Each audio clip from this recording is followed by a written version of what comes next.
What's up out there? Welcome to the channel, or welcome back to the channel. It appears that my Path of Exile review has gone, how you say, viral. It has far exceeded anything I ever expected to see on this channel.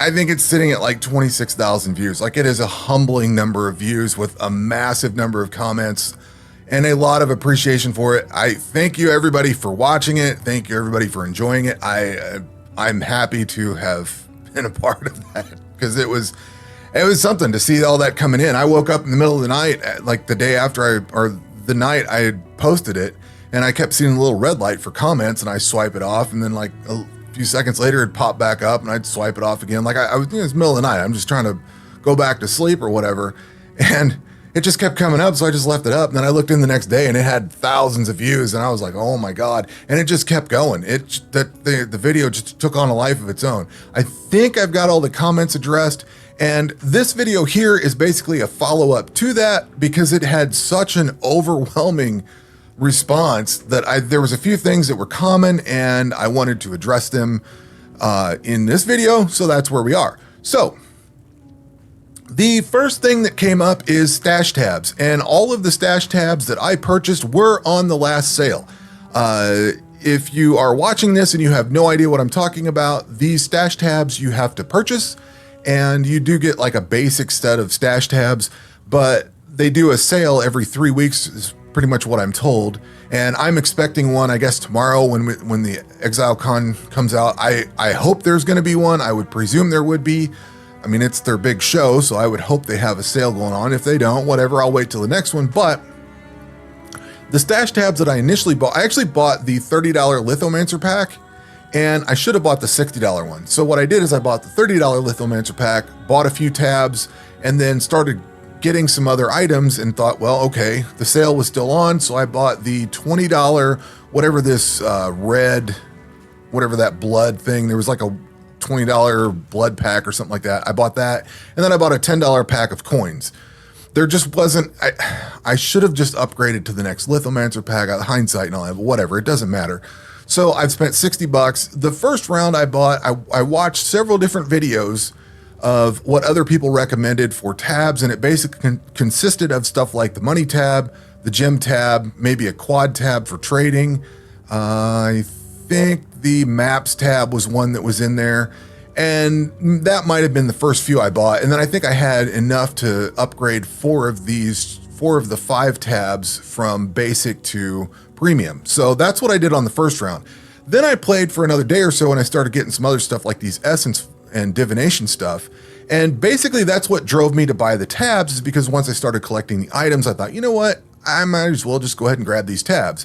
I have not actually started getting anything down here from Blight, Metamorph, Fragment, Delve, or Delirium. I have started getting some fragments, I should say that, but I hadn't at the time. So these 5 tabs I have yet to buy, and this is the ones I'm going to buy on the next round, and I'm going to upgrade this last tab here to a premium tab, which I think I could do now. I think I've got some extras on there.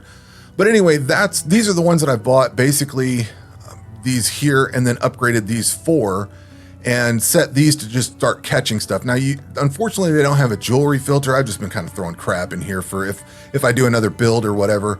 But basically, I wanted all these here because they do store all of the particular items that they are named after, and then I'm going to buy the rest of these, and that's probably going to be it for now. The other thing I wanted to do, because I didn't do the upgrade to the next $30 pack on the Lithos thing, I wanted to see what they bring out at Exile Con. So if I'm going to buy these tabs, if they do add some new cosmetics or something, I'm going to wait and see what they do there, and then buy some more. So I'm waiting to purchase these, and I might do some other, I know I'm going to end up spending more than I probably should, but I'm going to try to see what they have there and then go from that. So yes, I did get these on sale actually, so I am good to go. And I need to drop this thing off and get it out of my way.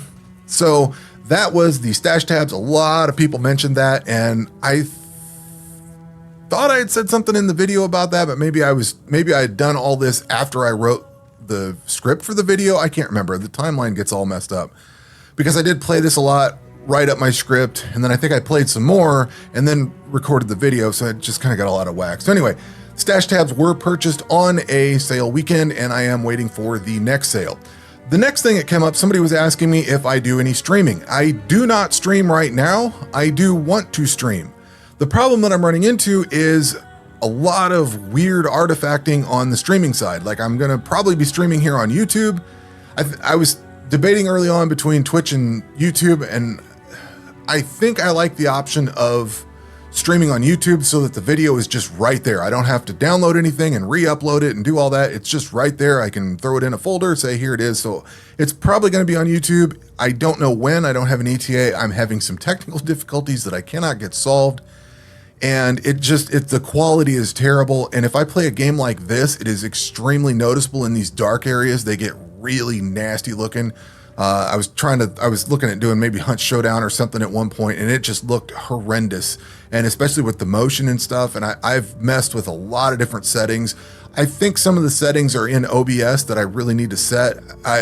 Even since I made a video a few months ago saying that I wanted to go streaming, and since that time, I've upgraded from cable internet at like 300 down and 25 up to gigabit fiber up and down. So I have gigabit up and down, and I still have the same problem. So, and I've tested it on both my PCs. I have a recording PC and I have a gaming PC. So I've tested it on both, and I get the same problem. Even after all the internet upgrade, and this is a 3070 card in my gaming rig, and my old gaming rig, which is now my recording rig, has a 2070. So it's using the RTX stuff, and from what I can tell, it's something in OBS. I've noticed some of my recordings are a bit soft, and maybe you'll notice some of the artifacts down in this here, like especially when I'm moving or something, it just doesn't look that great.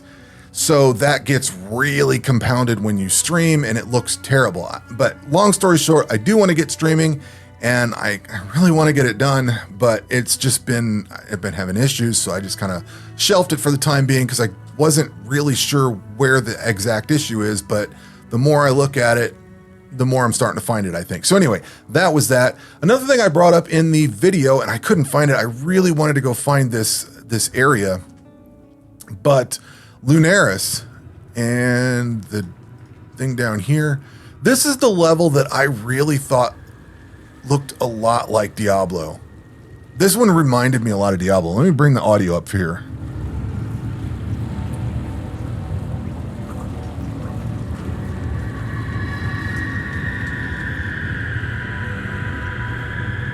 Like, you can hear that screaming.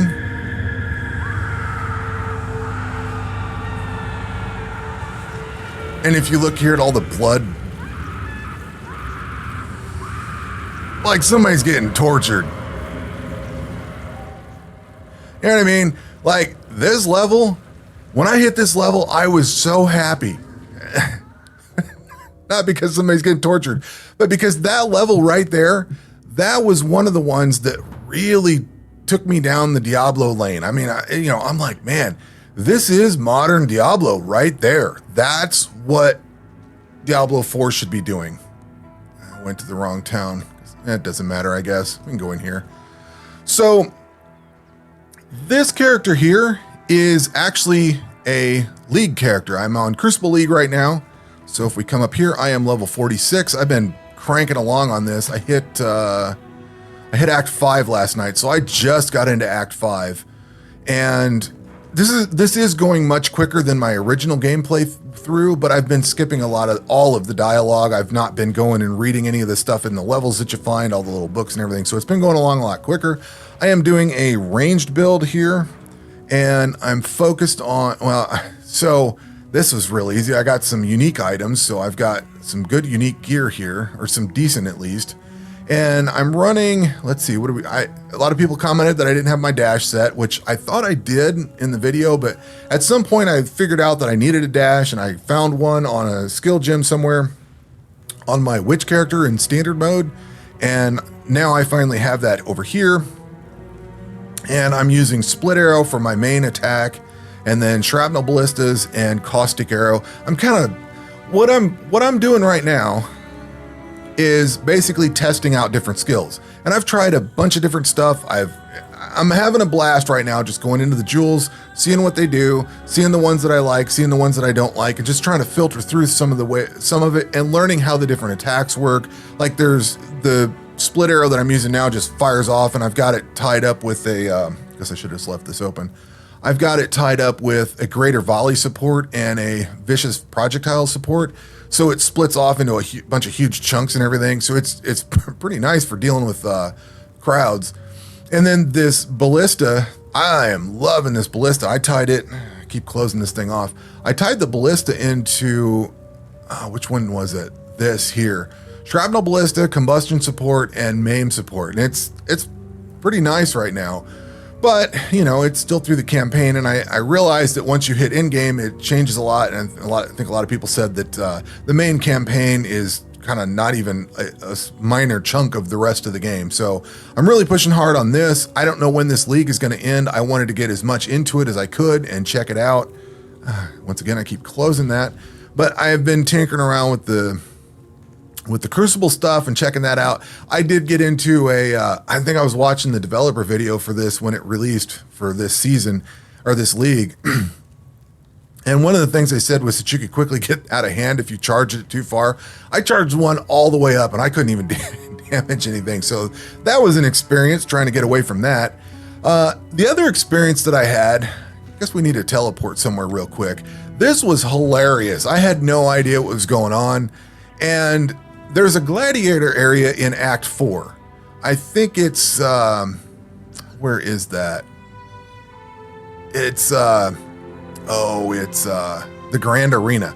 That's the place I was thinking of. So when I came in here, on this level here, I thought I was going to go into the Grand Arena.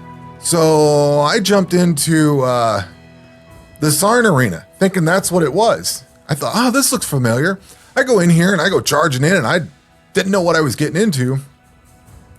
And I didn't realize there was PvP in this game until I go in there and I found it, but I didn't know what was going on. I just saw some dude coming at me with a sword. I lit him up with that split arrow, and it wouldn't highlight where, you know, like a normal monster where it shows the health and everything. So I was like, all right, I just lit him up with everything I had, killed him. And then I get this achievement pop up from Steam that said, you've killed somebody. And I started dying laughing because I was like, okay, there's PvP in the game. So I just left, and unfortunately for that poor bastard, he got mowed down by me. But I thought that was hilarious. I wasn't recording, and I guess I need to be recording, but I didn't expect to run into PvP. I'm used to this level where you just kind of see people wandering around, and that's kind of that. So I thought it was hilarious, and I figured I'd mention that here. And to round everything out, one last thing that a few people mentioned, just two or three, it wasn't very many, but I thought I would address it here. They asked how I can judge a game that I have never played, speaking directly to Diablo 4. And the easy answer is I watched a ton of reviews, and I've been following Diablo 4 very closely. I am a huge Diablo 1 and 2 fan. I played Diablo 3, and it's okay. I own them all now. I used to have them all on CD, and I think I played Diablo 3. I looked on my Xbox achievements, and I didn't see it there. So it must have been on the PlayStation side, PlayStation 3 probably. I don't know, it was a long time ago, and I only played through the campaign once on it, but I now own Diablo 1 again on GOG, and I have Diablo 2 and 3 through Battle.net. It was the big box set you get with both of them and all the expansions. I'm going to go through them again someday, and one of the things that held me up from buying Diablo 4 was the fact that I wanted to go through Diablo 1, 2, and 3 again, but I was playing some other stuff, like I've been playing a lot of RuneScape and some other games, so it just wasn't it was on my radar, but the game just didn't really sell me enough on it from what I saw in the trailers and from what people were saying about it. The $70 price tag, like there was a lot of things that just didn't add up for me. So that's why but in the course of watching it, I got really excited about an ARPG, and I thought back to the time that I played Path of Exile after beating Wolcen. I gave it a 30-minute time, but I had just beat Wolcen. I'd spent 45 hours in that game, and I just wasn't in the mood for another ARPG at the time. That was like in 2019 or something like that. So I've known about PoE for a long time. I've just not played it. And speaking more to Diablo 4, the $70 price tag is kind of a turnoff. I look at it as a $40 campaign. I'm not really interested in the seasons and all that. I don't mind season passes. I don't mind microtransactions. I don't mind all that stuff. I've obviously spent some money on this game, and I will be spending more on this game. I can guarantee you that. They got some pretty sweet cosmetics, like this guy here and this one. Like, they got some really nice looking stuff, and I will be spending some more money at some point. But for a Blizzard game that is $70, they're talking about having 2 expansions, so that expansions are going to be what, $50 a piece if we're lucky. So that looks like $170 worth of game if I'm doing my math right. On top of, they want you to get into the battle pass, and they have all the cosmetics and stuff. You know what I mean? Like, all of that just doesn't add up for me. And I look at Activision Blizzard as a company. I don't really care for their track record, even though what they're doing now in microtransactions may not be bad. It's what they do a year from now when the player base drops and they decide they need to make their quarterly earnings. That stuff bothers me. And that company is, even under Microsoft, I just don't think I would trust them that far. And Diablo isn't even in Diablo 4. That's a concern to me. So if I wanted to actually get Diablo in the game, I would probably have to buy an expansion. The other thing is, like, you know, all the characters in Diablo, the people they're talking about, Lilith and some of these other ones, I've never heard of. I don't know where they are. It's been a long time since I've played Diablo 2 and 3, and I presume they were mentioned somewhere in there. I don't remember. I remember Tyrael and some of that stuff. I don't remember a lot of them, but it's all new characters, so I don't know that I care about them. And I don't, from what I've seen of the open world, I don't see the diversity that Diablo 2 had in its level design. Like, you don't have all the jungles and stuff like that. This game has what I would call the feel of Diablo 2. It's got the jungles and the city levels, and it's just a big variety. The libraries, the ossuaries with all the skeletons and everything in there, that bloody place we just looked at. There's one of the levels with the giant pool of blood out in like a big king city area with monuments and stuff. Like, I love the ambience of all of this. I think it's all well done. And I'm just not seeing that in Diablo 4. Any of the stuff that I watch just looks like a bland, dirty ground, and that's kind of all I've seen. But to be fair, I've been watching a lot of commentary, and I have not been watching a lot of gameplay, if that makes sense. So there's that. And at the moment now, I'm actually feeling like I've saved myself $70 because I see the whole stash tab situation, and then the Blizzard people come out and say, oh, well, we can't program stash tabs because of the way it loads everybody else's stash tabs. And I'm thinking, how did you develop a multiplayer game that loads everybody else's stash tab at the same time? Something doesn't seem right there. If that's an intentional design decision, that seems stupid at best, or lazy. I don't know. I don't know. The big nerf before the season, that was kind of I think they should have just merged that nerf patch with the seasonal patch and done both at the same time. And I don't think people would have noticed, but that's just me. And at the moment, I'm not seeing a lot of people wanting to stick with it. So I'm not really thinking that my decision to avoid Diablo 4 was a bad one. I can catch it free on Game Pass if they ever get the Microsoft deal done, or I can just catch it when it gets cheap. That's pretty much my viewpoint on it. And after the number of, I mean, I've really enjoyed Path of Exile, don't get me wrong. I've been having a blast. I think I like 50 some hours into it now, and I'm just having a great time playing this. But after the response I got on my review video, I obviously am going to make more content for Path of Exile. I was going to anyway, but I mean, it's like a no-brainer now. I mean, why wouldn't I? It's had a massive amount of views, so I can see the appeal for that. And I've got some videos coming up. I want to do a beginner series. Now, I realize I am just starting out in the game myself, but there's been a lot of things that I've learned and a lot of things that have made my life easier, or things that I didn't quite understand. And I watched some of the other guys' videos that are far more into the end game than I am, and they're talking about stuff I just don't even know at this point. So I wanted to create some videos about the new player experience and what you can learn for the campaign, or mostly for the new player experience, you know, just minor little stuff here and there that I've picked up. So I'm going to start doing some videos with that soon, but I wanted to get this video out there as a, I took a couple of days because I was just floored with the response from the last video, and I just wanted to take a little bit of time, soak it in, and think about how I wanted to go forward, because I totally did not have that in my plans. So here we are, and thank you everybody for watching. It was a lot of fun interacting with everybody on that other video, and whatever views we get on this one and whatever commentary we get will be just as well met. So anyway, that will do it for this video. We will catch you on the next one. Take care.